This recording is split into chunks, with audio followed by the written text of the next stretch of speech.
Buenas tardes, compañeras y compañeros.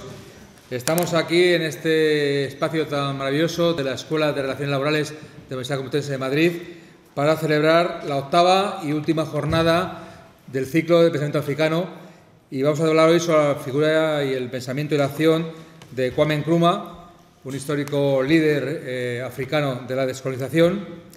Nació en Costa de Oro, la actual Ghana, y fue uno de los mayores destacados líderes del proceso de descolonización de los pueblos de África, protagonizando el proceso de su país desde el imperialismo hasta la independencia y teniendo luces y sombras, como todos los líderes africanos, en un contexto de una fuerte polarización de la Guerra Fría, de los bloques entre Estados Unidos y la Unión Soviética. Y en este contexto tan complejo, pues está la figura de Nkrumah, pero que no se conformó con desarrollar un modelo para su propio país, sino que lo quiso hacer extensivo a toda la totalidad del continente africano, y esto le proporcionó una gran proyección entre el colectivo de países no alineados en un contexto, ya digo, de una fuerte polarización política en el contexto de la Guerra Fría. En uno de sus libros, Nkrumah, que se llama Neocolonialismo, sostiene que cuando las potencias del antiguo imperio descubrieron que el orden colonial traía riesgos de conflictos mundiales por el territorio, encontraron una ventaja en la independencia de sus colonias al pasar estos países a estados independientes, pero que no eran viables a nivel económico, por lo que seguían maniatados a sus antiguos imperios y no son sometidos a una nueva forma de explotación que seguía empobreciéndoles. Este pensamiento es importante para saber el contexto actual de desarrollo de África y por qué sigue tan vigente en África el neocolonialismo, que es consecuencia precisamente de esta visión que tenían los imperios coloniales para darles independencia a los países, pero una independencia política, formal, pero no económica, con lo cual les ha tenido sujetos durante décadas a sus antiguas colonias.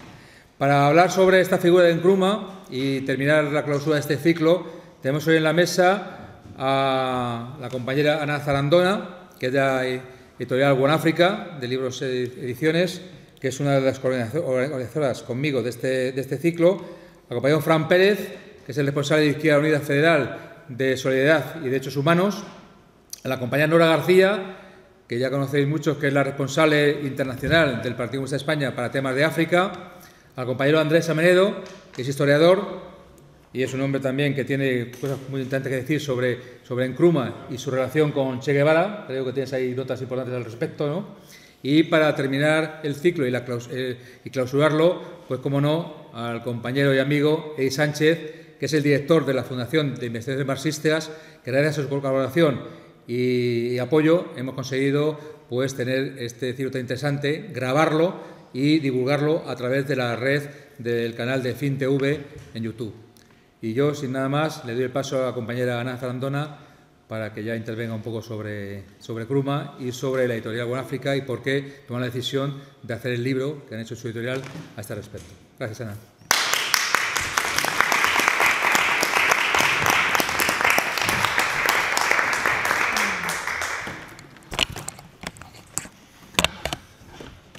Buenas tardes, amigos y amigas, camaradas, compañeros y compañeras, gentes de los pueblos. Ayer tuve un sueño. Esta frase mítica la pronunció uno de los defensores, los mayores defensores de la cultura y la literatura africana. Y si la repito en varias ocasiones es porque esta frase se la inspiró Nkrumah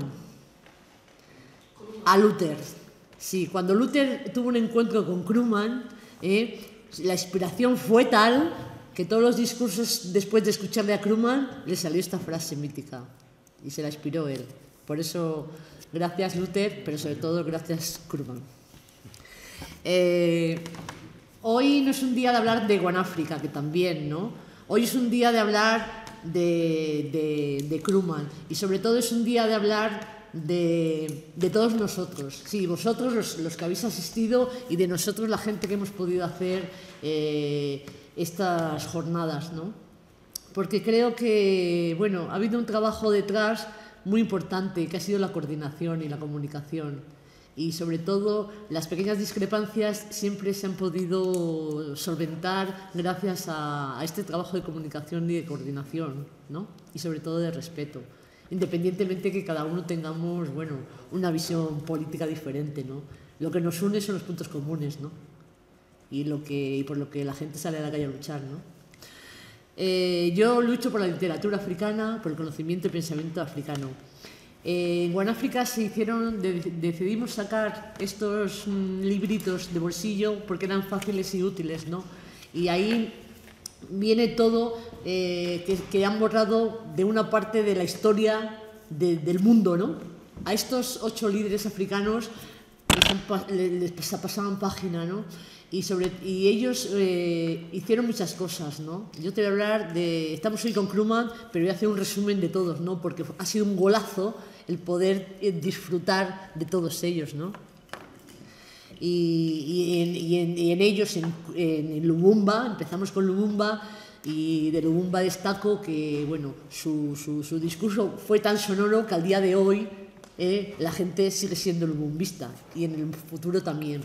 Sankara, ¿qué te voy a decir de Sankara? ¿Qué te voy a decir de Cabral? ¿Qué te voy a decir de Ben Barka? Ben Barka, por ejemplo, es, fíjate, un marroquí que luchó, bueno, por hacer cosas súper interesantes a nivel mundial, no a nivel particular ni personal. Y bueno, José Kerzo también, de otra manera, unos eran más revolucionarios, otros menos, pero todos tenían algo claro, que África tenía que estar ya, ser independiente, y sobre todo ya tenía que tener un desarrollo para poder ser cada país, valerse por sí mismo, en mi opinión, ¿no? Yo lo político lo voy a dejar para los políticos, yo os voy a dar mi opinión como literaria. A Fanon, también está Fanon y también está Julius Nyerere, porque hay que mencionarles a todos, porque todos formaron parte de esa historia, ¿no? Que es el África del ayer para el mañana. Y hoy tenemos a Krumah, y Krumah creo que es el padre de todos. Leyendo a Krumah podemos entenderles a todos ellos. Yo me quedo con el carrusel de enseñanzas, con el carrusel no sé cómo explicaros, porque yo estoy improvisando ahora mismo, yo lo que os voy a decir lo estoy diciendo de corazón, ¿me explico? Yo no me he preparado nada, porque no tengo que prepararme nada, yo lo que digo lo digo con todo mi cariño. Estos líderes africanos han hecho una cosa muy importante, ¿no? Que es ponernos en conocimiento de lo que estaba ocurriendo en el mundo, y sobre todo algo mucho más grandioso, ¿no? Que ha sido, por decirlo de alguna forma, el gol de la jornada, ¿no? Porque fíjate tú, en ese carrusel de emociones, de sensaciones, de discrepancias, de engaños, ha quedado lo más bonito de todos ellos, el respeto entre ellos, ¿no?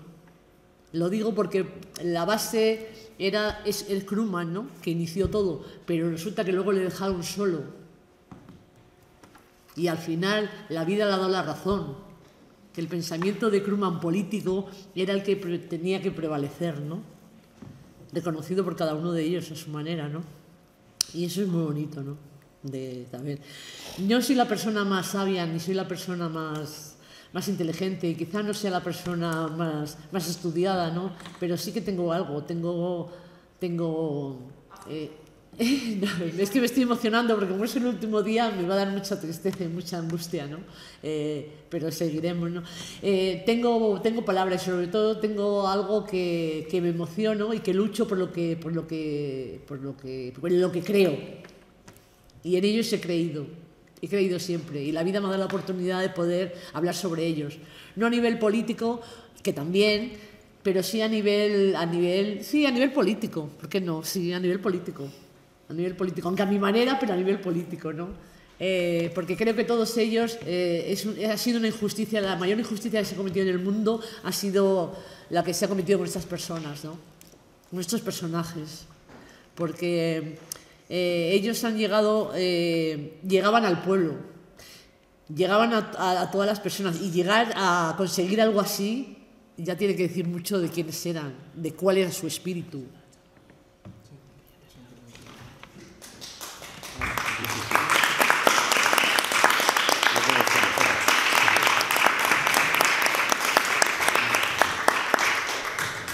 Krugman dejó una ventana abierta, ¿no?, para que todos ellos, ¿sabes?, hicieran cosas. Y es más, Krugman creo que fue uno de los más solidarios, ¿no? Estaba en contra bueno, luchó porque no hubiera esclavitud, luchó porque no hubiera racismo, ni entre los propios, y sobre todo Krugman es el que más ha sufrido, en mi opinión, lo que es la lucha de clases, lo que es la lucha, porque aparte de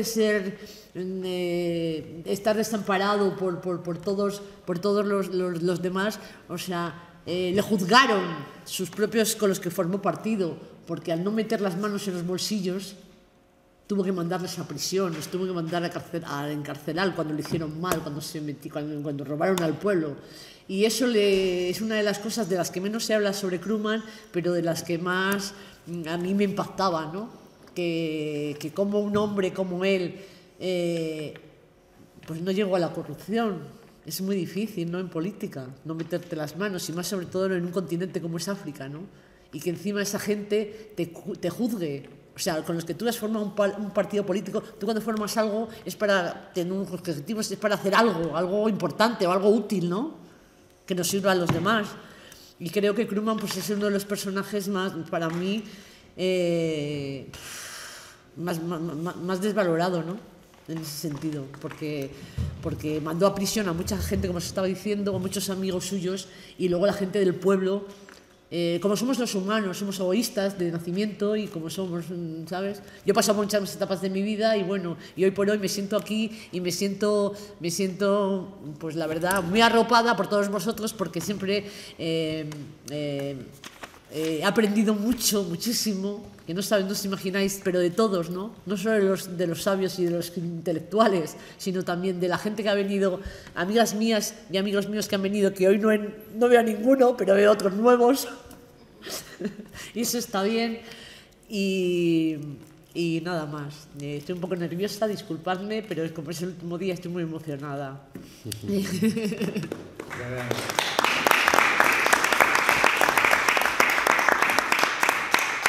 Para terminar, quiero deciros que, bueno, también me siento muy orgullosa de estar en esta sala, ¿no? Porque esta sala, yo soy defensora de la cultura, ¿no? Y en esta sala, en los años 20 y en los años 30, pues había muchas manifestaciones. Los que habéis estudiado sabréis, ¿no? Y entonces, bueno, había un dramaturgo que hizo una obra, la de llamada Natacha, y que bueno, que su madre fue la primera pedagoga que hubo en este país. Entonces, bueno, pues gracias, Edi, por darme la oportunidad de sentir el espíritu de esta mujer, ¿no?, como feminista que soy.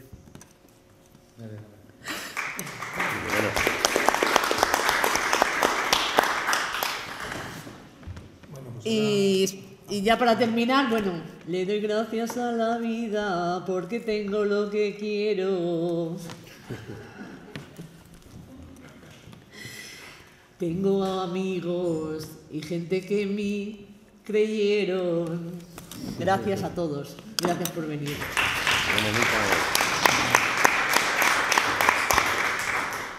Tener también la participación de compañeros y compañeras de África, que también compartan con todas nosotras reflexiones sobre esos autores y su influencia también en el trabajo diario allí. Entonces, bueno, pues hemos hablado con nuestro camarada Kwesi Prat, que es el secretario general del Movimiento Socialista de Ghana, para que nos haga como una introducción primera sobre Nkrumah y también lo que significa en Ghana hoy. Así que, bueno, es en inglés, pero hemos estado traduciendo el vídeo, así que bueno, esperamos que os guste, y bueno, aunque no pueda estar aquí en persona, pues bueno, nos ha mandado esto también para compartir este ciclo de reflexión.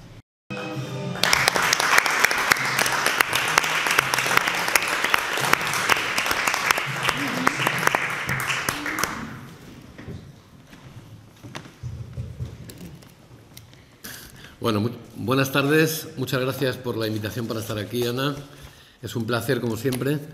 Y yo lo que quería fundamentalmente intentar trasladaros es algunas pinceladas biográficas y sobre todo el pensamiento también de Krugman, que yo creo que está muy bien elegido. La verdad que África tiene muchos líderes y muchas lideresas interesantes, pero Krugman es muy interesante. Ahora intentaré decir por qué, ¿no?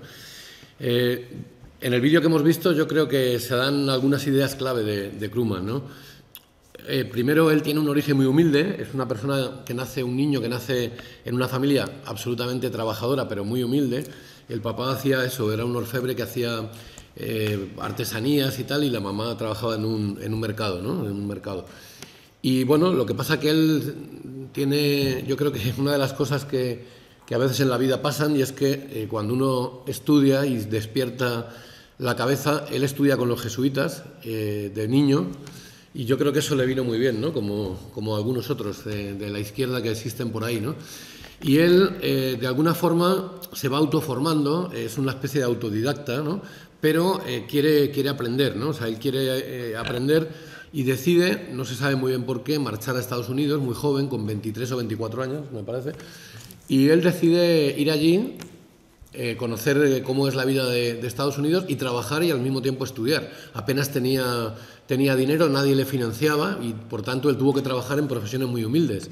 Él trabajó de pescadero, trabajó de camarero de barcos, trabajó de obrero, es decir, hizo todo tipo de trabajos para poder pagarse los estudios, pero en muy pocos años era evidente que tenía unas dotes intelectuales muy, muy importantes, era un tipo muy brillante y pues sacó 3 o 4 carreras en muy poquitos años, todas a la vez, todo lo estudió a la vez, ¿no? Entonces, vamos, os digo las que recuerdo haber buscado por ahí: economía, sociología, psicología, esas 3, y yo creo que después estudió alguna más. Todavía él en Estados Unidos sufre mucho porque lo pasa muy mal, porque sufre el racismo, lo señalaba el compañero de Ghana, sufre el racismo que había en aquellos años todavía mucho más marcado que actualmente, que ahora, que todavía no se ha erradicado, pero bueno, ya hay unas mínimas leyes de derechos civiles, ¿no?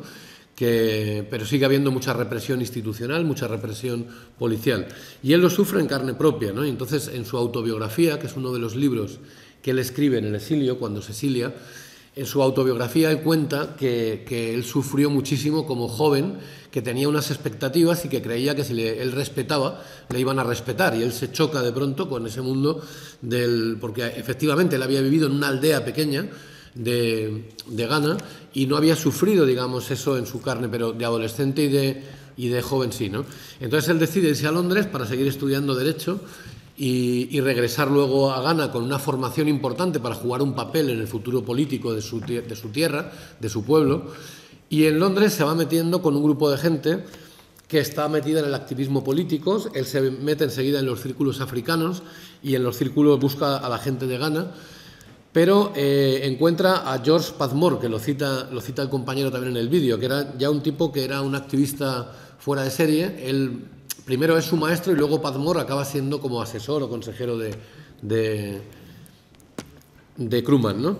Bueno, él, entre los dos más o menos, dirigen el 5º Congreso, que es muy importante, el 5º Congreso Panafricanista que se hace en la historia. Todos se habían hecho fuera de África, curiosamente, porque en África eran reprimidos y porque no estaban organizados los pueblos en esas décadas, ¿no? De los años 40, ¿no?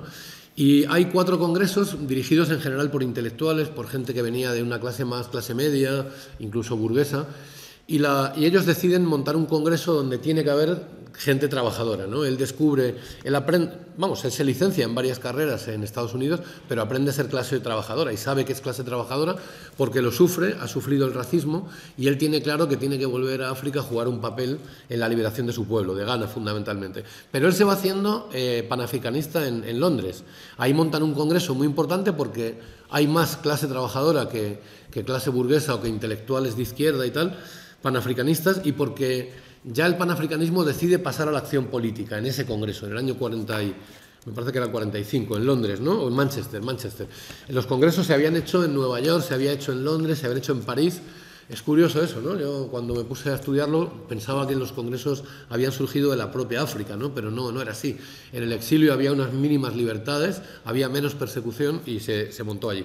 Bueno, yo creo que es interesante conocer que ese congreso es un congreso para la acción. O sea, él no quiere hacer más congresos fuera de África, y por tanto él inmediatamente después, 2 años después, regresa a África. Primero contacta con la gente que él ve más activa, que eran gente también de un partido más bien conservador, pero bueno, que luchaba por unas mínimas Libertades en Ghana, y se vincula a ese partido en el que él destaca como un líder, como un gran organizador sobre todo, ¿no?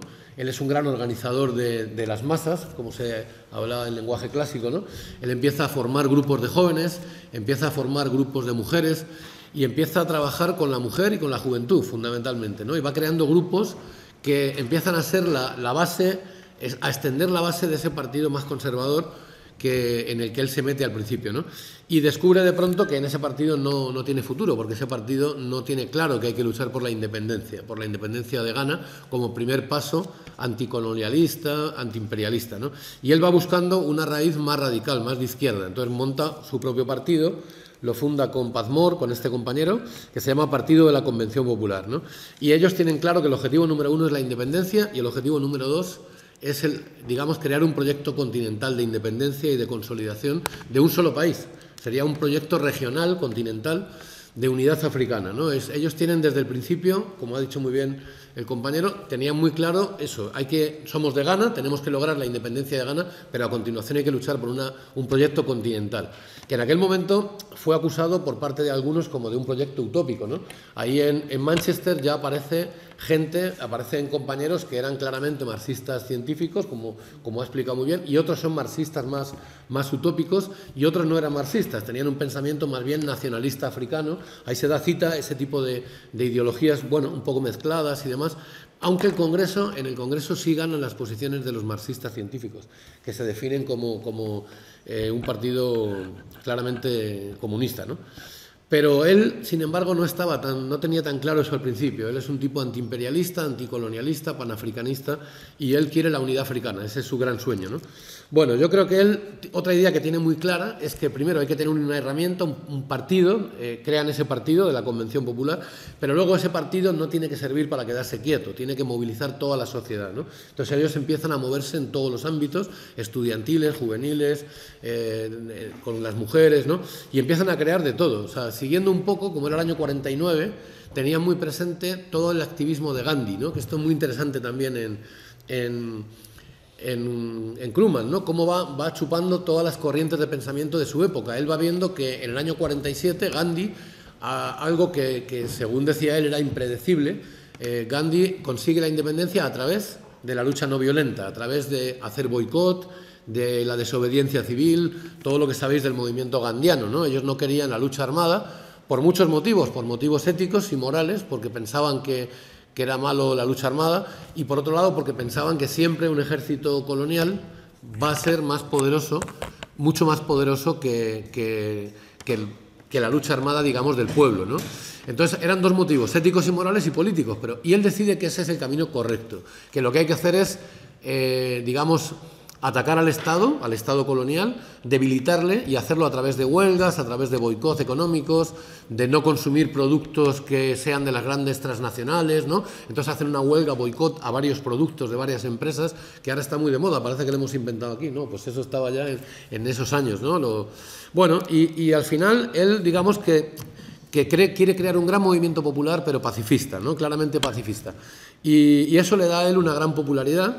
Como se dan cuenta los británicos rápidamente que el líder es Krugman, pasa lo que pasa siempre en todos los procesos de liberación nacional de África, y es que lo meten preso, y cuando te meten preso, pues al final te convierten en un héroe, ¿no? Quiero decir, se montan campañas para su liberación, no le condenan a muchos años, pero está preso un tiempo, y él sale de la cárcel al final, convertido ya en el gran líder del país, ¿no? Y con un partido, el otro partido más conservador, quedó absolutamente debilitado, ¿no? Y él rápidamente plantea la lucha por la independencia. Bueno, voy a ir resumiendo un poco, porque si no, no me enrollaré, ¿no? Pero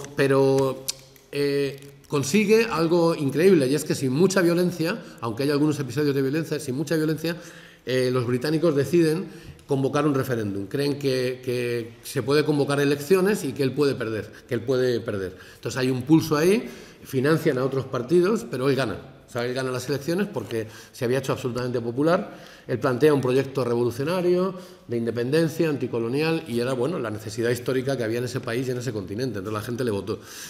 Al final lo vuelven a encarcelar. Él llega a entrevistarse después de unas elecciones con el gobernador, y porque el gobernador convoca elecciones para una autonomía, no para conseguir la independencia de Ghana. Y él, a pesar de todo, decide presentarse, ¿no?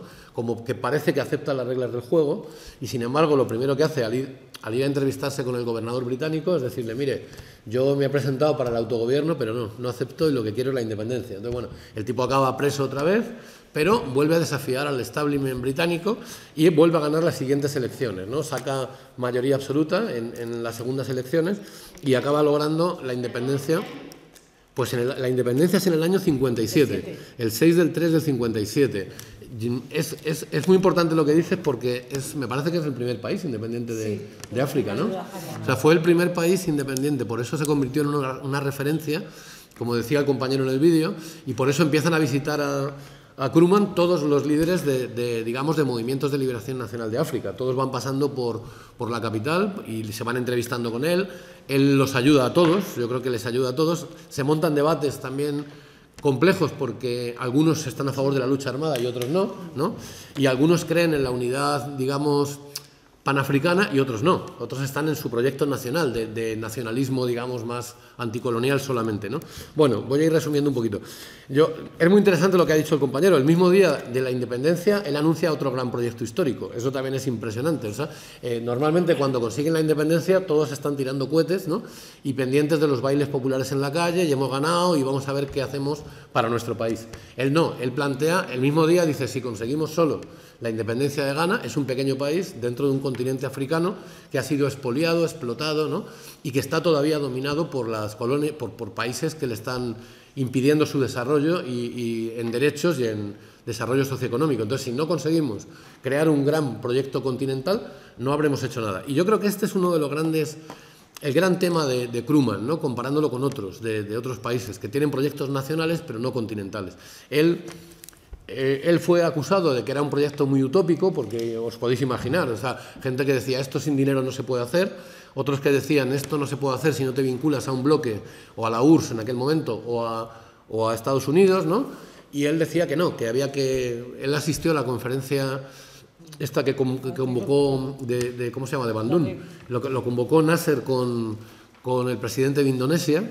Convocaron una especie de conferencia que era la unión de la lucha de los países asiáticos con los africanos, planteando un intercambio de experiencias y de luchas comunes, ¿no? Y él viene de ahí convencido, por Nasser, de que puede haber un socialismo no vinculado a los dos bloques, ¿no? Y que a África le interesa, para tener un proyecto propio, un proyecto histórico, le interesa un camino, digamos, independiente, con buena relación con la Unión Soviética, pero que no dependiendo, digamos, de la Unión Soviética, ¿no? Bueno, yo creo que él convoca, fijaros qué curioso, en el año 57 es la independencia, en el año 58 ya convoca la primera conferencia panafricana importante, ¿no? Y cita allí a los 8 países que eran independientes, ¿no? Y allá asiste Patrick Lumumba, allá asisten todos. Unos habían logrado ya la independencia, otros no, pero allá asiste Amílcar Cabral, allá asisten todos, ¿no? Fanon, ¿no? Y él allí ya plantea el proyecto histórico, ya plantea el proyecto continental, ¿no? O sea, hay una discusión ahí muy interesante, pero digamos que se convierte Ghana en el centro de los países y de los líderes que van pasando por ahí. Hay hasta 300 dirigentes, de los más importantes de todo el continente africano, que empiezan a pasar por allí de forma intermitente. Bueno, y luego sobre su pensamiento. Yo creo que su pensamiento es una mezcla muy interesante porque bebe de todas las corrientes de su tiempo, ¿no? Entonces, por un lado, pues él empieza en un nacionalismo africano anticolonialista y acaba, efectivamente, hablando de un socialismo africano, y en los últimos años también él se convierte más a un socialismo científico, se convierte en un marxista más clásico, ¿no? Él admiraba por una parte a la URSS porque decía que el desarrollo económico que la URSS había logrado era impresionante, que si los africanos trabajaran con la mentalidad soviética, ¿no?, pues se podía industrializar el país muy rápidamente, y él buscaba una especie de industrialización de África, de desarrollo autónomo, no dependiente de los países coloniales, ¿no? Y él se dio cuenta enseguida de que no bastaba con la independencia política. Esto es muy importante, ¿no? Porque de esto no se dieron cuenta todos, ¿no? O sea, algunos creían que si se daba la independencia a Marruecos iba a ser un país libre, ¿no?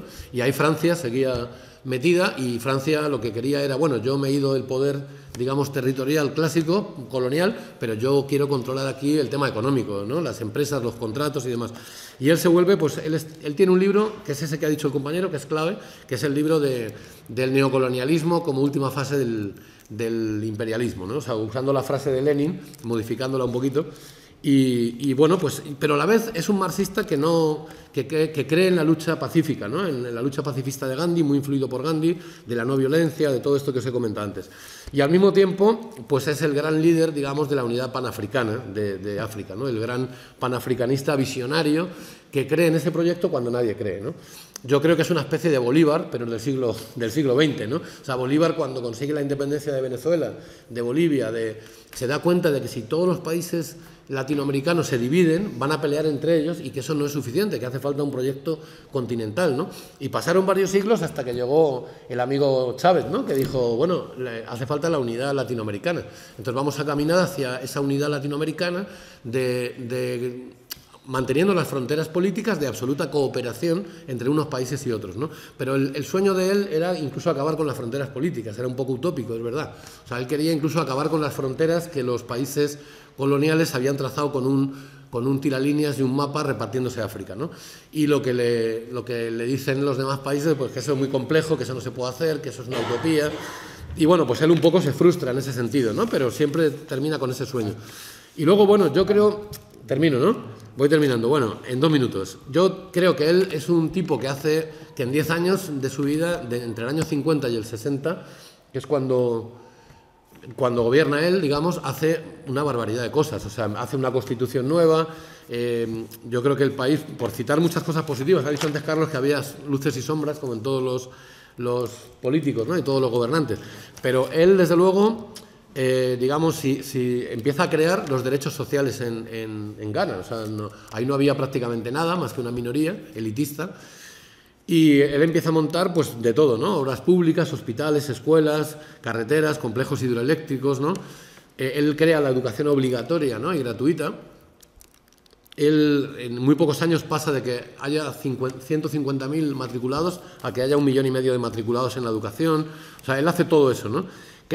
Se da cuenta que tiene que defender la cultura africana, que no hay un proyecto histórico-político, sino tiene una cultura y unos valores, ¿no? Antropológicos detrás. Entonces empieza a montar un montón de museos nacionales de antropología, de las artes, de la cultura africana. Todo eso creo que hay que hacerlo. En el tema de los derechos de la mujer no llega a ser como Sankara, digamos, en lo radical, ¿no? Sankara sí era un feminista, yo creo, él no era un feminista, pero sí se da cuenta de que el marxismo busca un igualitarismo y que, bueno, que él tiene que impulsar los derechos de la mujer, y algo hace, ¿no? Empieza a hablar de que tiene que haber cuotas para que las mujeres entren en los escaños del Congreso, de que las universidades tiene que haber carreras donde las mujeres también estudien. Intenta fomentar un poco todo eso, ¿no?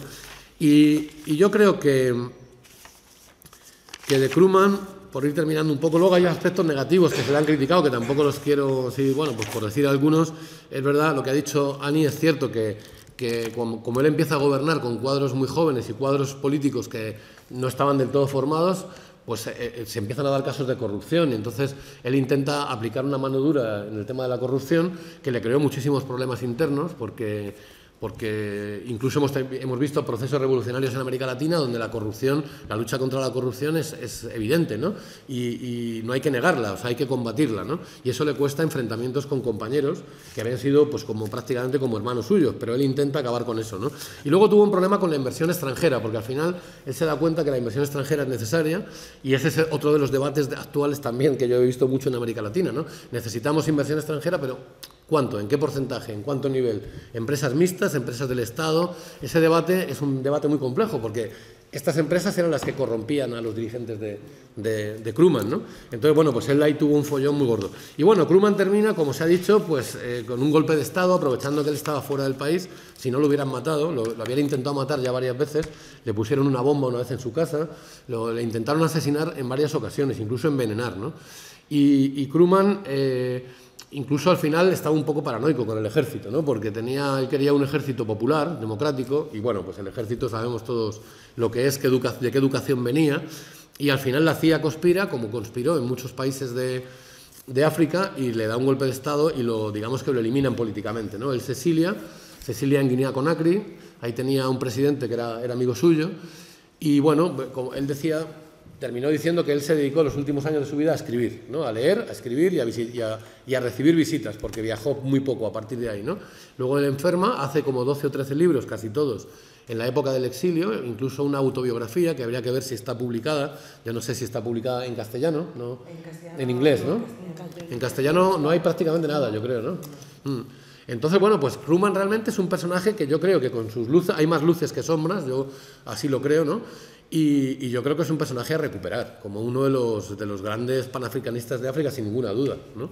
Así que, pues no sé, yo creo que ahí dejo la intervención y después, que si no me alargo mucho. Muchas gracias.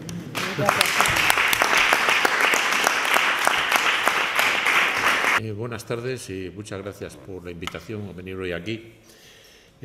Sobre Krugman quería decir muchas cosas, pero muchas se han dicho ya. Entonces, si a mí me dijesen que destacase dos características en Krugman, diría el socialismo y el antiimperialismo. Si me dijesen tres personajes que han adaptado el socialismo al siglo XX, o sea, las ideas marxistas las trasladaron a la realidad del siglo XX, yo diría que el Che Guevara en América Latina, Ho Chi Minh en Asia, junto con Mao, y Krugman en África. Pero es que los tres hicieron un planteamiento del socialismo con la lucha antiimperialista, de contraponer el socialismo hacia el capitalismo, de mostrar al mundo que otra manera de vivir, otra manera de sociedad, otra manera de intercambio de cultura, de economía, o como queramos llamarle, que es posible, que no es cierta esa idea que nos meten de que no hay más sistema que el capitalismo globalizado que tenemos hoy. Entonces, Krugman es uno de los personajes a recuperar para dar hoy ese discurso de que otro mundo es posible. Yo creo que gran parte del personaje que es hoy para África, la clave está en ese tiempo que pasó en Estados Unidos, donde él vio cómo funcionaba el capitalismo salvaje, donde él vio cómo se gestaba el colonialismo desde ese capitalismo salvaje que dirigía el mundo desde la Segunda Guerra Mundial. Y a mí me recuerda un poco a José Martí, que él también estuvo en los Estados Unidos y cuando planteaba la liberación de Cuba, decía a los cubanos: estuve dentro del monstruo y conozco sus entrañas. Yo creo que a Krugman le pasó lo mismo. Había estado dentro del monstruo, sabía cómo funcionaba el monstruo y sabía por dónde había que buscarle sus puntos débiles. Otra etapa importante para mí es la que él vivió en Londres, porque Londres fue como su definición política. Él en un principio pues está con unos grupos, como se ha dicho aquí, de gente africana, pero él muy especialmente está con un grupo que se llama The United Gold Coast Convention, o sea, la Convención Unida de la Costa de Oro, que era como se llamaba Ghana durante la colonia, que la dirigió un señor que se llama Joseph Danquah, y él en un principio participa con ellos, pero se desencanta, se echa a un lado porque ve de que ellos no iban a esa confrontación con el capitalismo. O sea, él quería una lucha, pero una lucha de izquierda y antiimperialista, y no la ve ahí, y por eso él decide crear su propio partido, con el que regresa a Ghana. Luego ya en Ghana, pues como se ha dicho, él accede a una serie de sectores de la población, hace una serie de movimientos, no una guerrilla armada como ha sido en otros sitios, una lucha civil se puede decir, consigue echar abajo la maniobra colonialista con esas elecciones, porque como dijo aquí el compañero, Arroyo, es que de los 38 escaños que tenía esa Cámara que habían creado los británicos, su candidatura ganó 33. Y previo a la independencia, que decían que la segunda elección fue previa a la independencia, se enfrentó este señor a Joseph Danquah, precisamente, le ganó pues, por un 75 o 77% de los votos. O sea, arrasó. No había manera de echarle abajo a este personaje.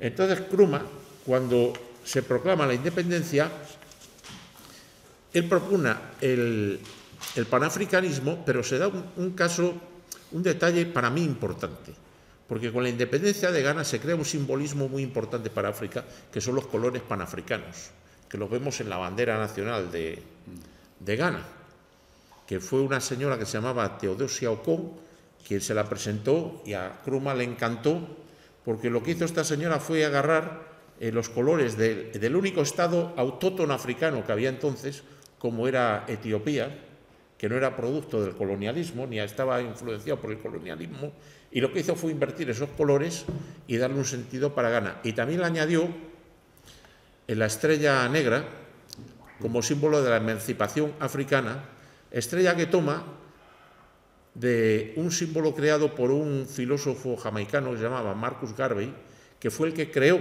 el término del panafricanismo y el primero que habló de la población africana de América, el sueño de regresar a África, que luego eso derivó en un movimiento que lo conoceremos todos, como son los Rastafaris, que popularizó Bob Marley con su música reggae, ¿no?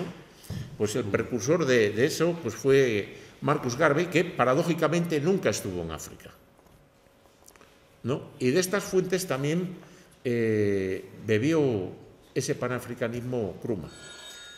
Luego, otro punto importante es esa conferencia que hizo en el año 58, porque era la primera vez que en África se hablaba de panafricanismo. Era la primera vez que los africanos se reunían, independientes y colonias, para decir lo que querían ser, qué sueños tenían y por qué querían trabajar y luchar. Y esto pues fue algo que molestaba mucho a los poderes imperialistas. Porque, como bien se decía, sí, hace falta inversión extranjera, pero una inversión de negocio, no de monopolio, como hace el imperialismo. Porque aquí, por ejemplo, vemos a los japoneses, a los chinos, que invierten en todo el mundo, pero no se les odia como a los yanquis, ¿no? Es decir, ¿por qué? Porque chinos, japoneses invierten en el mundo y dejan un beneficio en ese país. Por poco que sea, pero dejan un beneficio. El imperialismo no. El imperialismo arrasa, se lleva en todo y encima hay que pagarle porque se lo lleva. Sí.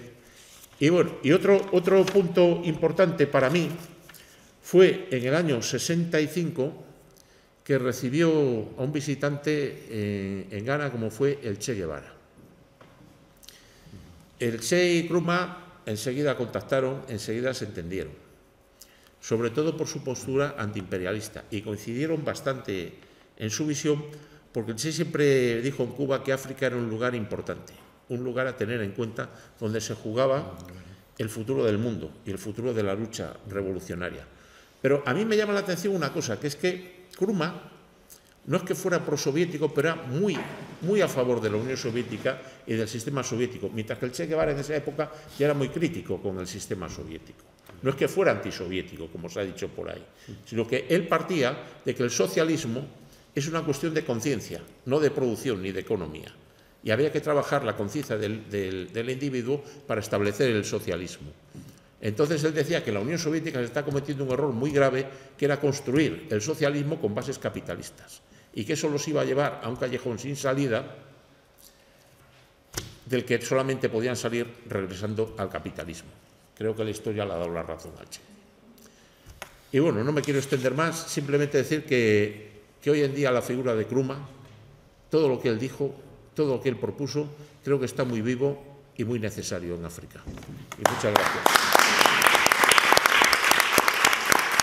Bueno, pues es un placer estar con todas y todos vosotros en este acto de clausura y además hablando de Nkrumah. Este es el final del ciclo, pero del primer ciclo, ¿no? O que ya estamos agotados, claro, pues es el primer ciclo. Y creo que ha sido muy importante. Yo voy a intentar hablar menos, primero porque considero que la invitación a Cuesi también hace que seamos más y hay que acortar, pero además porque me habéis escuchado un montón de veces y yo creo que ha sido muy importante, y desde aquí agradecer a One Africa, a la FIM, bueno, también a estar hoy aquí, pero sobre todo al trabajo, como decía Ana, de gestionar, de buscar los espacios, de hablar con la gente, de construir este lugar en donde pensamos juntas y juntos. Y bueno, claro, obviamente, bueno, a todos los que estáis aquí, a Marcelo, a Carlos, y bueno, también a todas con las que hemos luego podido hablar y aprender juntas, porque hoy estamos aquí y otro día pues estamos ahí escuchando a nuestras compañeras. Entonces, sí que decir que detrás de un ciclo empieza otro, que es un poco también lo que venía a contar Kwesi Prat, ¿no? Y que también esperamos que para el siguiente pues incluyamos también a compañeras mujeres africanas de pensamiento también marxista, que han o hecho aportes teóricos o trabajado en los movimientos, pero sí que entendemos que hay un elemento que se conecta en estas charlas, que es que aunque hayamos hablado de figuras concretas, ¿vale?, que siempre aparte, pues como decía, en este caso han sido señores, nunca hemos estado pensando en individuos, sino que, porque si no parecería que solo 8 personas han hecho algo que merece nuestra atención pues, a lo largo de 100 años o algo así, sino que siempre hemos intentado tratar esto en relación con los propios procesos históricos, hablando de que estos dirigentes, estos líderes, llevaban a esas masas detrás, que ha habido lucha, que ha habido organización, que ha habido repensar instituciones, ha habido práctica política de muchas y muchos, ¿no? Cuando hablaba, por ejemplo, Fran de Sankara, pues claro, Sankara era feminista, pero quienes eran feministas eran sus 6 ministras, ¿no?, que fueron las que construyeron las políticas, las que tenían esa visión de soberanía alimentaria, de ecología, de reforestar el Sahel. Entonces, bueno, pues en todos esos procesos tenemos también que inscribirnos nosotros, entender que algo que decíamos en la primera charla de Lumumba, que es una pena que no está grabada, te necesitábamos, Marcelo, era cómo pensamos África, ¿no? Porque siempre lo pensamos como un sujeto pasivo al que le ocurren cosas. A África la roban, a África la asesinan, ¿no? Y luego vienen consecuencias que nadie sabe cómo. Convivimos con africanos y con africanas, tenemos relaciones económicas, relaciones políticas, relaciones históricas y obligaciones, en concreto como españolas y españoles, y lo vemos como un lugar en donde hay consecuencias, pero no los vemos como pueblos, como procesos históricos que han sido protagonistas, que han construido, que forman parte de la historia, de las revoluciones, de la teoría y sobre todo de la práctica. Porque aquí en Europa puede ser que haya habido mucha gente lista, también ha habido mucha gente confundida, pero sobre todo, por lo menos en mi experiencia, yo he vivido 0 revoluciones, ¿no?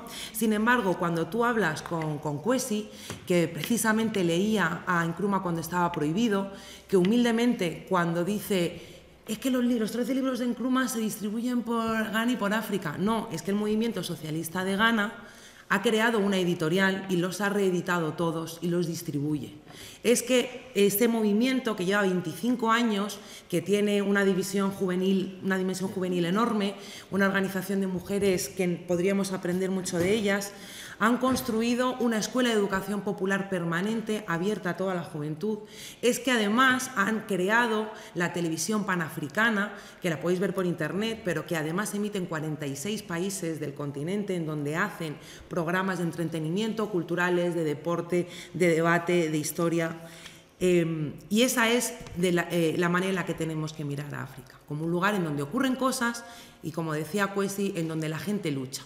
Porque es verdad que las cosas están complicadas, que ojalá pudiéramos decir que Nkrumah estaba equivocado cuando hablaba del neocolonialismo, cuando hablaba de lo crucial que es la unidad y el trabajo unitario, porque realmente los debates sobre el panafricanismo, obviamente, y esto lo habéis remarcado todas y todos, es que de repente hay un panafricanismo socialista, ¿no? Y eso es también un poco desde el partido la visión que tenemos sobre el tema. Marcus Garvey, pues es un señor que soñaba con un pasado utópico y que, bueno, pues nunca estuvo en África, entonces, bueno, pues una persona que tiene su importancia, pero que en el desarrollo del pensamiento panafricano lo que hay son las cuestiones que incluso como europeos podríamos pensar sobre la integración. Porque uno de los elementos que hablaba Nkrumah cuando tenía todas esas negociaciones, porque Nehru también era una persona con luces y sombras, claro, decían, bueno, pero esto no va solo de pasta. Esto no solamente va del euro, ¿no?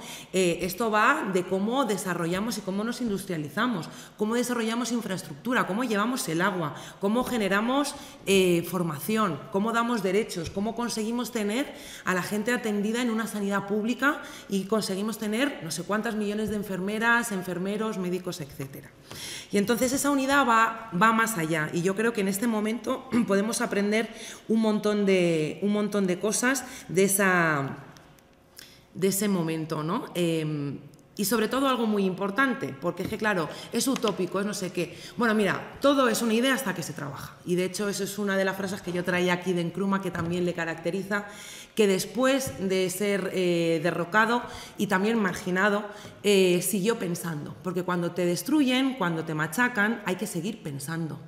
Y hay que trabajar con otros, y hay que dejar algo, y hay que recordar, y hay que dejar un legado de aprendizajes y también de análisis de derrota. Y eso no lo ha hecho Nkrumah, lo han hecho todos los que han sido grandes, ¿no? Gramsci no está en la cárcel llorando, está pensando por qué han perdido y cómo seguir construyendo, ¿no?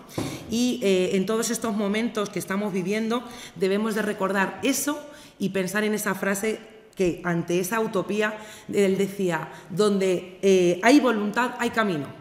¿Vale? Y pensando en este contexto en el que nos enfrentamos, habéis mencionado el antiimperialismo, el pacifismo, el movimiento no alineado. Yo creo que es muy importante en Nkrumah precisamente esa unión, ¿no? El hecho de la lucha de la liberación nacional conectada con el internacionalismo, con ese corazón antiimperialista en donde genera ese proyecto de unidad panafricana con un alma socialista, pero que no se desvincula del contexto geopolítico real y entiende la importancia de la paz. Y en este momento debemos de precisamente mirar a esos momentos, a esas reflexiones que muchas veces son abstractas, es muy bonita la idea de neutralidad, muy bonita la idea de no estar alineado, pero ¿qué significa? ¿No? Es el momento de coger alguna de esas abstracciones que se quedaron en elementos éticos o en ejercicios de debate y muy importantes, pero que faltaba una construcción real, ¿no? Cuando hablamos de seguridad, cuando hablamos de antimilitarismo, cómo lo hacemos, y yo creo que ahí Nkrumah también aportó en esa visión. De hecho, por recordar un poco lo que decía Fran, en concreto es en 1961 que se dividen, ¿no?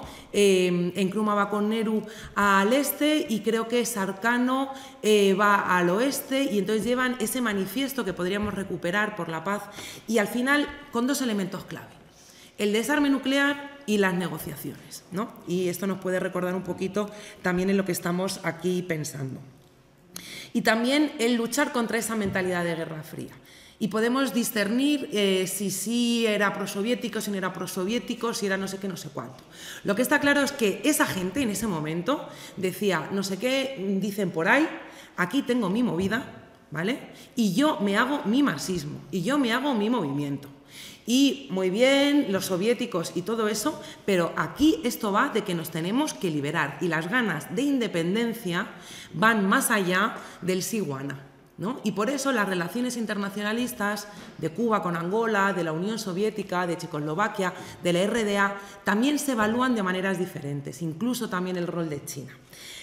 Con esto quiero decir que cuando intentamos meterlo en nuestros esquemas fallamos al pensar en África. Igual que fallamos cuando decimos que Sankara era el Che, o que si Nkrumah era Martí o era... Nkrumah era Nkrumah. Y Nkrumah en 1965 dijo lo que ocurre en 2022 en África. Y entonces eso es lo que nos tiene que hacer pensar. Tiene que hacernos pensar hoy en día cuál es esa última fase del capitalismo, cómo sigue jugando un rol el neocolonialismo, ¿no? Quiero leer una cosa que es, como decía, podía estar dicho hoy. No puede haber una vuelta al colonialismo, porque el proceso de independencia será más o menos largo, pero no volverán a haber nuevas colonias. En lugar del colonialismo, como principal instrumento del imperialismo, tenemos hoy el neocolonialismo. Y la esencia es que el Estado está sometido, aunque en teoría es independiente y tiene todos los adornos exteriores de la soberanía internacional. Pero en realidad su sistema económico y, por lo tanto, su política está dirigida desde el exterior.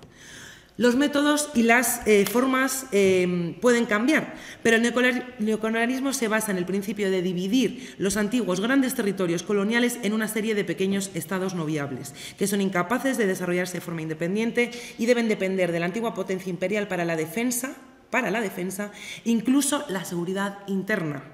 Sus sistemas económicos y financieros están vinculados al antiguo gobernante colonial. Y ahora las palabras del Ministerio de Defensa de Francia de junio de 2021. El objetivo de la reconfiguración de la operación Barkhane es dar lugar a una operación internacional de apoyo y cooperación militar entre los países de la región y países aliados, centrada exclusivamente en la lucha contra el terrorismo. A largo plazo se pretende lograr que los países del Sahel occidental adquieran la capacidad suficiente para garantizar su propia seguridad de forma autónoma, ¿vale? Bueno, pues esto sabemos que es una patraña y que es precisamente lo que estaba diciendo Nkrumah, que encima van a justificar cuando haya intervenciones militares de que les van a ayudar. Y ya por terminar, simplemente decir que hay que pensar en cómo siguen siendo las intervenciones de Francia y de Estados Unidos en el Sahel. Tenemos que anclarlo con el contexto actual. En África se juega uno de los centros importantes de la geopolítica. Vemos el camino de Guerra Fría, Rusia, China, pero sobre todo el rol que va a tener ahora China en Latinoamérica con estos cambios de gobierno y también China en África. Así que tenemos que pensar en ese rol del colonialismo que sigue existiendo y tenemos, por ejemplo, que pensar en el terrorismo. Tenemos que pensar en cómo hacemos eso en Europa, cómo nos relacionamos con África, cómo hacemos con el tema de la migración y cómo eliminamos las relaciones que están totalmente asimétricas. Básicamente lo que ocurre en Mozambique con Al-Shabaab es que nadie se explica en los medios de comunicación occidental cómo surge el terrorismo, ¿vale?, que ha sido financiado de múltiples maneras desde Occidente, y tampoco se explica la desesperación de una juventud que no tiene futuro y que piensa que así va a poder hacer algo, porque no tienen nada. Y da la casualidad de que el conflicto en el norte, en Cabo Delgado, es donde están las mayores reservas de gas, ¿no?, que no son ni propiedad del pueblo de Mozambique ni del Estado, son de Exxon, de Estados Unidos y de Total de Francia. Y los dos países además tienen el mayor número de bases militares en el continente, que era lo que decía precisamente Nkrumah. Analicemos el neocolonialismo en base de lo que son las bases militares ahí, ¿no? Y además Francia ha mandado al ejército de Ruanda a hacerse cargo, porque ya está feo, ¿no? Ya está feo lo que ocurre. Bueno, en fin, esto es una excusa para extenderse y expandirse militarmente a la vez que trabajan implementando esa violencia que es inexplicable, parece ser, ¿no? Tenemos el tema de la economía, están muy enfadados y hay alternativas ahora mismo, precisamente en África Occidental. Se está repensando por qué siguen teniendo el franco CFA, por qué el 50% de sus reservas tiene que estar en el Banco Central francés, por qué ellos no pueden intercambiar entre las dos monedas francesas directamente entre sí, tiene que pasar por ahí, por qué tienen que utilizar Orange y que sus comunicaciones sean leídas en París. Eso está llegando a su fin, hay un sentimiento antifrancés muy importante, pero básicamente deciros que lo que hay que leer es el libro de Nkrumah para entender muchas cosas, pero de los 4 últimos golpes de Estado que ha habido en África en un año y medio, que han sido Mali, Chad, Guinea y Burkina, todos ellos tienen entrenamientos y lazos con Occidente, y se puede ver en Twitter, o sea, no, vale, porque encima Ana hablaba de que yo no soy muy no sé qué, es que los intelectuales, es que está en Twitter, es que esos libros existen. Donde no existen es en castellano. Entonces, aquí hay una cosa colectiva que hacer, que trabajar con Guanáfrica, que trabajar con la FIM. Yo hago lo que hago siempre cuando vengo aquí, que es me meto en marxist.org, que es la web donde todo el mundo va a mirar cosas cuando no tiene dinero para comprar libros. Y en castellano hay 0.000 cosas de Nkrumah, ¿vale? Nkrumah ha escrito 13 libros. C.L.R. James, ¿vale?, que es uno de los grandes del pensamiento marxista negro, le hizo una autobiografía. Fue tan importante que él y Padmore se fueron a trabajar y a desarrollar el Estado y a trabajar en Winnipeg, que yo he tenido el honor de estar con ellos, en ese centro de pensamiento y de formación. Bueno, sé que me estoy pasando, simplemente decir que para el imperialismo África es su supermercado, que si leemos la New African Strategy o simplemente pensamos por qué existe Africón, nos damos cuenta de que los términos que utilizan cuando hablan de África es como si no existieran personas. ¿vale? Solo hablan de recursos, es un lugar donde no hay personas, donde la vida de esas personas dan igual, porque lo que hay es, en sus palabras, que asegurar las reservas, los materiales, los recursos y además quitárselo a África y construir una idea, quitárselo a China y construir una idea de China que nadie entiende cuando habla de imperialismo chino, cuando 15 bases militares son de Estados Unidos y de Francia. Básicamente, vamos a terminar, porque como siempre me vengo arriba. La importancia de Nkrumah a nivel internacional, por terminar, para que entendamos la figura, ha sido fundamental incluso en cómo ha construido Inglaterra sus relaciones internacionales después de la Segunda Guerra Mundial, en donde pivotaba entre el círculo anglosajón, la Commonwealth, ¿vale?, y el proceso de Unión Europea. Cuando la UGCC es creada por Inglaterra y Estados Unidos. Y invitan a Nkrumah, que es el negrito bueno, que viene de que ha estudiado y es majo. Y de hecho, que no me da tiempo a leerlo, pero os lo mando, es que está el cable en donde dicen, bueno, a ver, dicen que es un poco radical y no sé cuánto, pero yo creo que va a estar con nosotros y va a desarrollar un traspase de poder eficiente y beneficioso para Inglaterra. La reina iba a ir a verle para hablar con él muy intensamente, estaba embarazada y fue invitado, que no había pasado nunca a Inglaterra para hablar ahí. Bueno, básicamente la estrategia y el trabajo panafricano, cómo se enfrenta a esa Commonwealth, a esa influencia económica, hace que al final la Inglaterra diga, pues vamos a irnos a Europa, ¿no? Hay una discusión interesante, os puedo en el vídeo luego en el enlace poner de YouTube por si queréis leer alguna cosita más. Y yo creo que ya por terminar, simplemente decir que, como decía Nkrumah, tengo la certeza de que la muerte nunca podrá apagar la antorcha que se ha encendido en Ghana y en África. Mucho después de que yo haya muerto y me haya ido, la luz seguirá brillando y se mantendrá en alto, dando luz y guiando a toda la gente. Porque lo contrario de la derrota no es la victoria, sino la esperanza. Gracias. Muchas gracias.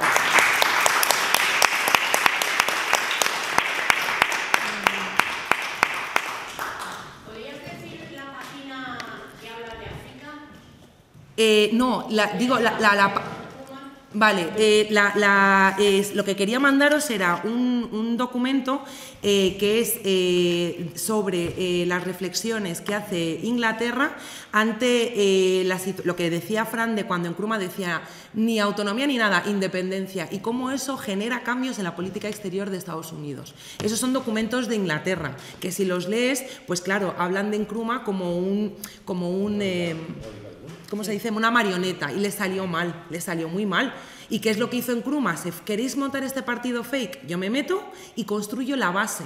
Porque cuando él se presenta a las elecciones, está en la cárcel, consiguen una manera de presentarse porque le querían machacar, querían quedarse con esa base que había creado para el partido, el UGCC, y el tío dijo que no, se quedó en eso, y ya en el 49 dijo, voy a mi partido y paso de toda esta gente británica que no sé qué me viene a contar. Entonces, simplemente decir que no quiero elaborar en esto, pero que la importancia de la toma de decisión del primer país independiente del África subsahariana tiene influencia en el desarrollo de la política internacional de Inglaterra, y además también, por tanto, de cómo luego termina enfocándose en la construcción de la Unión Europea y la importancia y el peso de Inglaterra.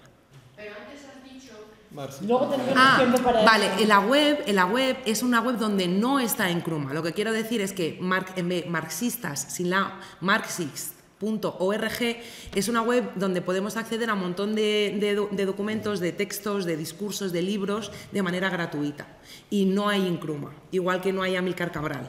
Entonces, que es una cosa que hay que solventar, porque como decía Fran, hay muchísimos libros, pero necesitamos también poder leerlos en castellano, porque no siempre podemos subtitular las cosas. Bueno, buenas tardes. Yo quería agradecer a la Escuela de Relaciones Laborales, lo primero, ¿no? Porque, a ver, en la Escuela de Relaciones Laborales, que es donde finalizamos este primer ciclo, ¿no? También se desarrolla otro hermano a este. ¿Y esto con qué lo relaciono? Que es efectivamente el marxismo occidental, por utilizar lo de Perry Anderson, el marxismo español no se escapa de él, el pensamiento político en general de Europa Occidental claramente es ajeno, está a espaldas de África. Y si me apuran, de los países de la periferia. Sí. Ah, es que no está encendido. Ah, sí, ahora sí. Vale. Estás hablando bajito hoy. Entonces, claro,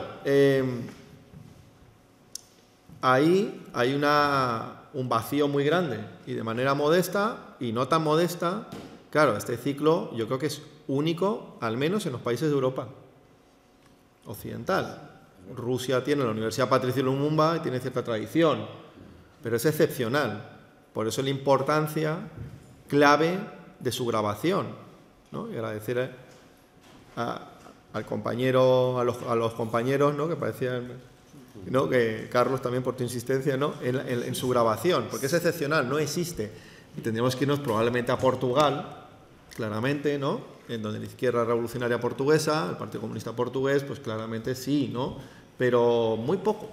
Y lo otro es el Seminario de Marxismos del Sur, que no habla solo de África, sino de África, América Latina y de los países de Asia. ¿Bien? ¿Por qué? Porque el marxismo, en concreto, como base teórica, los movimientos populares, sean de raíz campesina, sindical obrera o de movimientos sociales que están ocurriendo en la periferia, son los que están avanzando y los que están ganando.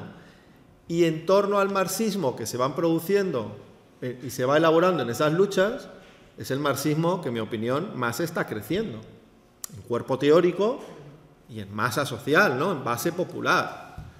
Bien, y al final el marxismo al que pertenece Krumah, que es donde voy a intentar concretar, es el marxismo, como decía Lo Surdo, que su último acto en vida fue aquí, precisamente. Lo Surdo, un marxista italiano, comunista italiano, uno de los grandes marxistas europeos del siglo XXI, decía, claro, es que el marxismo occidental está muy bien, pero el marxismo oriental y el marxismo africano es el que ha producido la industrialización de los dos países más grandes del mundo, el más grande del mundo que es Rusia y el más poblado que es China, ¿bien? Y el proceso de descolonización, que es la clave para entender el mundo actual, porque China es producto de un proceso de descolonización. Ya vemos la importancia que tiene China en estos momentos. Bien, entonces, pero esto se tiene que hacer en sitios, con medios, ¿no? Humanos, técnicos, con un esfuerzo muy grande, y quería agradecer a la Escuela de Relaciones Laborales, porque digamos que los que estamos aquí se nos supone, ¿no? Pero la Escuela de Relaciones Laborales, que forma parte de una universidad pública, la Universidad Complutense, y esto es muy importante, defender su carácter público, sería imposible encontrar otro sitio para hacer esto, que requiere mucho tiempo y muchas semanas, ¿no? Segundo que quería decir, ¿por qué África? Es que, claro, ¿por qué dedicar tanto tiempo, esfuerzos al pensamiento político africano? Claro, que vamos a empezar por la descolonización y a llegar hasta hoy. Bueno, por lo siguiente, es que España es un país bicontinental. Hay pocos países en el mundo que son bicontinentales, ¿no? Turquía, ¿no? Sería otro ejemplo. Rusia, bueno, Rusia es la leche, claro. Ya le puede dar a todo. Pero de los pocos, España es un país bicontinental. Es un país europeo y africano, ¿no? O Ceuta y Melilla y las Islas Canarias, ¿dónde están? Sin embargo, ¿cómo se define España en términos geopolíticos? En la Estrategia de Seguridad Nacional aprobada en diciembre de 2021 por el gobierno actual. España es un país europeo, atlántico y mediterráneo. Punto. ¿Por qué? Porque se quiere negar, ¿no?, esta característica, esta dimensión que a mí me parece fundamental de un país bicontinental. ¿Y cómo se trata África? Como el problema africano. Terrorismo en el Sahel, las Canarias. Y ahí el único portaaviones que tiene España, ahí está, ¿no? ¿Por qué? Como un problema de seguridad nacional. ¿Cuál es el otro gran problema? Claro, no se cita, pero dice, ¿cuáles son los grandes problemas de seguridad nacional de España? El terrorismo, Sahel, ¿no? Segundo, la migración irregular. ¿De dónde vienen? De África. ¿Bien? Y tercero, Ceuta y Melilla es un problema. Ceuta y Melilla, en cuanto a la integridad del Estado, tal, está amenazada. Entonces, y no hablamos del Sáhara, ¿no?, como problema también. Entonces, Estas jornadas me parecen que son muy importantes, hay que profundizar, hay que mejorar, aprender todo lo que sea, pero me parece un paso de gigante en una fundación europea como es la FIM, en un partido comunista como es el Partido Comunista Español, en el cual nosotros estamos adscritos, ¿no? Donde ha tenido Guinea y el Sáhara como colonias africanas, pero que no es un país de una trayectoria colonial africana, aunque el africanismo fue importante a principios del siglo XX, ¿no? como corriente en España, Joaquín Costa, más gente, pero que esto no es Francia, no es Portugal, ¿no? Pero me parece muy importante y un acierto por esto, porque es que, primero, esto es un país bicontinental, segundo, África tiene, no sabemos bien, pero más de 1.200 millones de personas y España es un país meridional, es decir, que está en Europa del Sur, formando no un marco geográfico, sino político y económico, cada vez más articulado, al menos con el norte de África y con una parte importante del África subsahariana. Entonces, que claro, es que no es que África sea importante o porque las cuestiones éticas, no, es que lo que ocurre en África es que les pasa de todo, qué desastre, aquello, bueno, en fin, ¿no? Qué pena nos da. No, es que África, las sociedades africanas, los pueblos africanos, van a ser muy importantes para entender nuestro país a nivel contemporáneo y en el futuro inmediato, ¿vale? Entonces, todo lo que se dedique va a ser corto. ¿Por qué? Sí, ya termino. Sí, ya esto me lo... Aquí fue la primera clase que di en mi vida, fue aquí. Entonces ya esto de la presión del horario ya me lo sé. Segundo, África es muy importante para entender la construcción del capitalismo como sistema y del capitalismo contemporáneo que entendemos o denominamos globalización. ¿Bien? La clave fundamental de la construcción, primero, ¿no?, de la superioridad europea y posteriormente de Estados Unidos y Canadá, y luego de que el capitalismo se impusiese, tiene que ver con el colonialismo. Aquí no hay emprendedores, aquí no es Weber y el rollo este que nos contó del capitalismo y el espíritu protestante. No, es el colonialismo con toda la extracción de riqueza humana, material y energética la que permitió en el siglo XVII, pero particularmente en el siglo XVIII, finales del XVIII, ser hegemónicos y vencer, digamos, en términos sistémicos, a China. O sea, no ha pasado tanto tiempo, estamos hablando de 2 siglos. ¿Y cómo se logró? No, porque Watts y aquí, ¿no? ¿Cómo era? El motor de vapor, no, es el colonialismo. Fundamentalmente en 2 áreas, ya aquí para ¿no?, intentar perfilar, el Caribe y África, que estructuró, que permitió, a través de su saqueo, la construcción del capitalismo como un sistema mundial, algo que no ha logrado ningún modo de producción. Podríamos decir, ¿había esclavos en todo el mundo? Sí, pero no era un sistema mundial articulado, porque esta Atenas que tanto nos gusta era esclavista. ¿Bien? Bien, y claro, y Roma también, pero no había una articulación entre las sociedades esclavistas del Mediterráneo Oriental con las del norte de África o con de Asia. ¿Me explico? Es decir, capitalismo sí lo logró. Ahora voy a eso. No, participan Haití, Guadalupe, Sí. Martinica, Guyana. Sí, Guyana, por el Caribe, claro. Aquí recomiendo, no puedo, pero hay un libro de otro compañero que está participando en el seminario de Marxismos del Sur, que lo organiza, que es Los Marxismos Negros, que ha salido en ACAL el año pasado. Y que recomiendo está en las bibliotecas públicas, su lectura. Bien, entonces, lo de África no es una tontería. Yo recomiendo uno de Guanáfrica que tengo ahí, que he traído un ejemplar. Ah, vale, mira, no lo Del sabía. Caribe. Es que yo he traído uno porque no... Y no habíamos hablado entre nosotros. Entonces, bueno, lo que voy es el Caribe, por eso hay tantas islas de tantos países en el Caribe, porque lo que hubo fue una guerra mundial ahí. Por eso hay islas caribeñas holandesas, las hubo suecas, ¿no? Las hay norteamericanas que eran las británicas, francesas, etc. Bueno, entonces lo que voy es, la construcción del capitalismo como un sistema mundial articulado que tenía un eje geográfico que era el área euroatlántica, que hasta el día de hoy sigue siendo hegemónica, con del equilibrio, ahí está la cuestión de irrupción de China, pero, es decir, nuestro mundo contemporáneo que conocemos hoy día aquí, 13 de mayo de 2022, claramente tiene un pilar, el colonialismo y el saqueo del pueblo africano y otros países de la periferia. Bien, este tráfico triangular por el cual esclavos salían, obviamente a la fuerza, que me hace gracia, no es que eran esclavos, claro, que salían a la explotación fundamentalmente agrícola, ¿no?, del Gran Caribe en América, y que se extraen ahí las materias primas suficientes para luego articular las manufacturas industriales en África, ese comercio triangular, ¿no?, si lo seguimos bien, ese comercio tiene una centralidad, que es el Atlántico Norte. ¿Nos suena? La centralidad del Atlántico Norte como el eje geográfico de un capitalismo triunfante en torno a la hegemonía euroatlántica. Ese es el mundo que conocemos hoy y que empieza a ponerse en cuestión, que está en declive, todo lo que queramos, pero todavía eso es lo hegemónico. ¿Bien? Y esto tiene que ver con el sufrimiento del colonialismo en África. Por tanto, los movimientos de independencia anticoloniales que hubo en África eran claves para la lucha de clases a nivel mundial. Y de ahí el asesinato de Lumumba, las intervenciones terribles que tuvieron que tal, los golpes de Estado, hasta hoy. ¿Vale?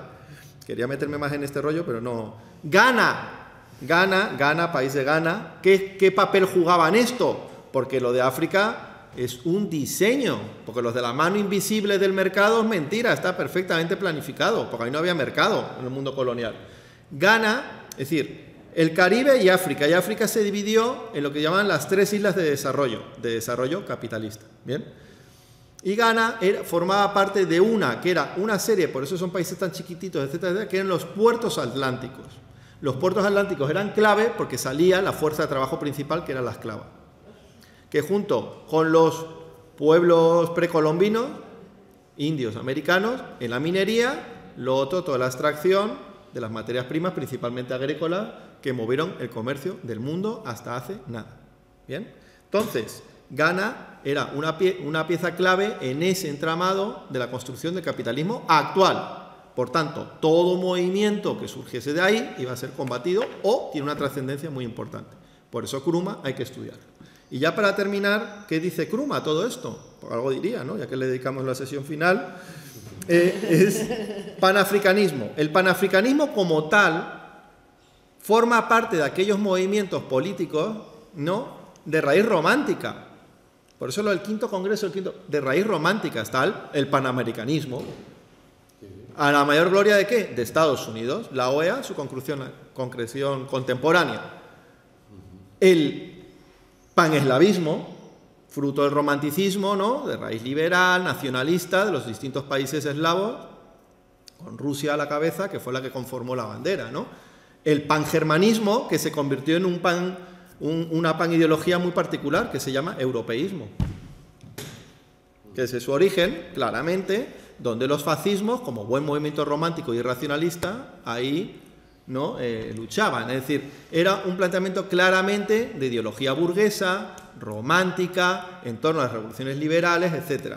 Clara, entonces, que tenía su réplica en su mundo colonial. El panafricanismo era uno y el panarabismo era el otro. ¿Pero qué ocurrió? Que dentro hubo una ruptura y hubo una lucha política. De ahí el quinto congreso le convierte. ¿En qué? El carácter panafricano tiene las siguientes características, diría en ese congreso de Manchester, el quinto congreso, ¿no? Nos basamos en el nacionalismo de liberación, por tanto es anticolonial, en donde la población autóctona y sus liderazgos autóctonos son el eje. Piensen que está la diferencia con la independencia en América Latina, que son de origen europeo, Simón Bolívar, San Martín y tal. Bien, es un nacionalismo de carácter político, es decir, la voluntad del pueblo africano de luchar contra el colonialismo es lo que conforma la mentalidad nacional de un pueblo. No es el esencialismo, no es el tribalismo, no es lo que decías tú, no es el pasado romantizado de África, no. Es una conciencia política, una voluntad política concreta. Queremos luchar contra la colonia. Por tanto, ni es esencialista, ni es supremacista, ni es tribalista. ¿Bien? Y el campesinado es el eje, ¿bien?, frente a una burguesía ausente o que directamente no quiere construir una conciencia nacional. Y no alineado. Y ya está. Y con esto quería terminar. Y lo último. Y Nkrumah a esto, ¿qué aporta? Un marxismo muy particular, que tiene estas características, y termino, lo prometo de verdad. ¿Qué es? Es un marxismo de carácter subjetivista, es decir, la voluntad es el elemento central de la transformación, que esto es muy importante. No, es que no hay condiciones objetivas en Ghana. Es que no hay condiciones. Mira, las condiciones objetivas las transformamos con voluntad revolucionaria. De ahí viene lo del Che, lo de Ho Chi Minh y tal, que es de raíz leninista, por cierto. ¿Vale? La primacía de la praxis. Toda elaboración teórica está al servicio de ¿qué? de solventar problemas de la praxis revolucionaria. ¿Vale? Y la construcción del sujeto. El capitalismo es un modo de dominación que se basa en la explotación del trabajo humano, pero que en la periferia se concreta de una manera diferente, porque el racismo, el patriarcado, ¿no?, el ataque a la naturaleza y la dominación cultural son elementos fundamentales de un capitalismo muy particular, que es el extractivismo puro y duro. Bien, por tanto, la construcción de ese sujeto que tú decías más plural, más complejo, que está haciendo que principalmente avancemos aquí, ¿no? Y para terminar, la actualidad. ¿Cómo nos ganaron a los movimientos de liberación nacional? Al movimiento obrero europeo y al socialismo, el sistema socialista mundial, con la globalización. Pero no nos hagamos líos. La globalización fue el elemento central para doblarnos y para vencer, por eso los golpes de Estado, no solo de Pinochet, los anteriores en África, etc. Esto es lo que está en cuestión hoy en día. Y en eso África es un elemento central. Por tanto, África, no solo América Latina, es un continente en disputa. Así que el internacionalismo proletario, el internacionalismo, la solidaridad internacional es fundamental para nuestra lucha aquí, de la atención primaria, etcétera, y el pleno empleo. Bien, por tanto, jornadas como estas son una joya y felicitar a aquellas personas que lo idearon y lo llevaron a cabo, que no he sido yo. Bueno, muchas gracias. Quería agradecer a la FIN, quería agradecer a la Complutense también, porque hacer jornadas como estas, como ha dicho aquí el compañero, son muy interesantes. Bueno, esto nació de una idea, una idea propia, ¿no?, que gracias a la orientación política de Fran Pérez, de Carlos Bielsa y de Ildefonso Gómez, que no está aquí, pero bueno, le tengo en el recuerdo, bueno, pues como literaria y de temas políticos, y vendiendo literatura africana y conocimiento precisamente africano de estos líderes. Por eso nos ocurrió la idea de hacer estas jornadas, porque ellos incitan al debate. Sus pensamientos son debate. Entonces yo hago un llamamiento a todas las generaciones nuevas para que existan, porque aprendemos todos con todos. Gracias.